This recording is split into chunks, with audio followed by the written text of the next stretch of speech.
मैंने इसलिए आप लोगों के सामने पेश किया है क्योंकि इसमें जो इस गाने में जो कहानी है, ये कहानी आगे से शुरू होती है हमारे ही श्रावस्ती में।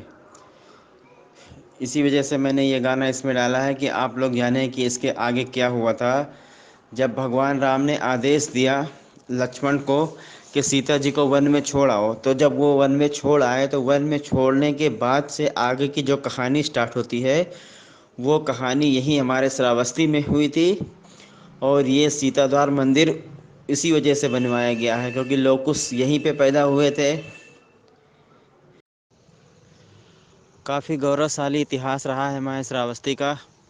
हमारा श्रावस्ती सिर्फ इसीलिए नहीं फेमस है कि भगवान बुद्ध ने यहाँ पर 24 साल बिताए और भगवान बुद्ध की वजह से यहाँ पर विशाल विशाल मंदिरें हैं। सिर्फ यही वजह नहीं है कि श्रावस्ती फेमस है, श्रावस्ती एक और चीज़ के लिए फेमस है। मैं आपको बताता हूँ आज। आपने सुना होगा सीताद्वार मंदिर के बारे में। सीताद्वार मंदिर ये ज़िला श्रावस्ती में गिलौला और इकौना के बीच में पड़ता है। इस मंदिर का इतिहास जो है वो भी बहुत भव्य और शानदार है।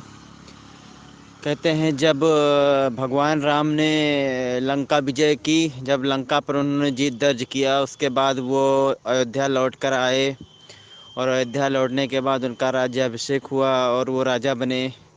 और जो माता सीता जी थी वो उनके अर्धांगिनी राजरानी बनी। फिर कुछ दिनों में ही प्रजा में एक अपवाद फैल गया कि ये इतने दिन इतने दूर तक मतलब भगवान श्री राम से दूर रह कर आई हैं। खैर उसी हिसाब से तो उनकी अग्नि परीक्षा भी ली गई थी, लेकिन जब अयोध्या लौट के आए तो प्रजा ने ये बात नहीं मानी। तो वही अपवादों और इन्हीं सब चीज़ों के चलते भगवान राम ने सीता जी को वन में भेज दिया। तो जब लक्ष्मण जी सीता जी को वन में लेकर गए तो उन्होंने उनको वन में छोड़ दिया और उस टाइम पर वो प्रेग्नेंट भी थी, ऐसा कहा जाता है। तो जब वन में छोड़ दिया तो वहीं पर ये मूर्छित हो गई एक जगह। तो मूर्छित होने के बाद वही वन में एक ऋषि थे जिनका नाम था वाल्मीकि। तो वाल्मीकि ऋषि ने मूर्छित अवस्था में सीता जी को देखा, तो फिर वो ले गए अपने कुटी में, अपने घर में। उसके बाद उन्होंने उनका देख रेख किया। फिर सीता जी स्वस्थ हो गई, उसके बाद वे वहीं पर रहने लगी। इस हिसाब से यहाँ इसको सीता जी का ननिहाल भी कहा जाता है। ये जगह जो है श्रावस्ती ज़िले के गिलौला और इकौना के बीच में है। और यहाँ पर जो मंदिर बना हुआ है, मंदिर के ऊपर आप देख सकते हैं इसमें ये मूर्ति भी बनी हुई है कि कैसे सीता जी मूर्छित अवस्था में पड़ी हुई हैं और कैसे ऋषि वाल्मीकि आकर उनको देखते हैं और उनको फिर उठा के ले जाते हैं और उसके बाद उनको आश्रय देते हैं रहने के लिए। उसके बाद सीता जी वहीं रह जाती हैं और यही वो स्थान है जहाँ पर लव और कुश पैदा हुए थे। तो लव और कुश की जन्म स्थली भी यही है श्रावस्ती। यहीं पर लव और कुश पैदा हुए थे और यहीं पर वो खेले बड़े, शिक्षा ली ऋषि वाल्मीकि से और बड़े हुए। और लव और कुश नाम से एक पार्क भी यहाँ पे बनाया गया है। मंदिर के जस्ट पीछे एक पार्क बना है जो कि बेहद ही खूबसूरत है। इतने अच्छे अच्छे पौधे लगे हैं उसमें, गुलाब फूल लगा है। मतलब देखते ही बनता है, अगर कोई इसको देखे तो उसका मन मोह ले ये जगह पर। और जो ये भव्य मंदिर सीता जी का बना हुआ है, इसके पीछे ऋषि वाल्मीकि का भी एक छोटा सा मंदिर बना हुआ है। तो ये सारी चीज़ें जो है ना, ये हमारे श्रावस्ती की आन बान और शान है। मैं सबसे यही कहना चाहता हूँ कि जो भी श्रावस्ती आए वो इस मंदिर को ज़रूर देखने आए, क्योंकि ये मंदिर जो है सीता जी का द्वार है। इसका नाम भी सीता द्वार है।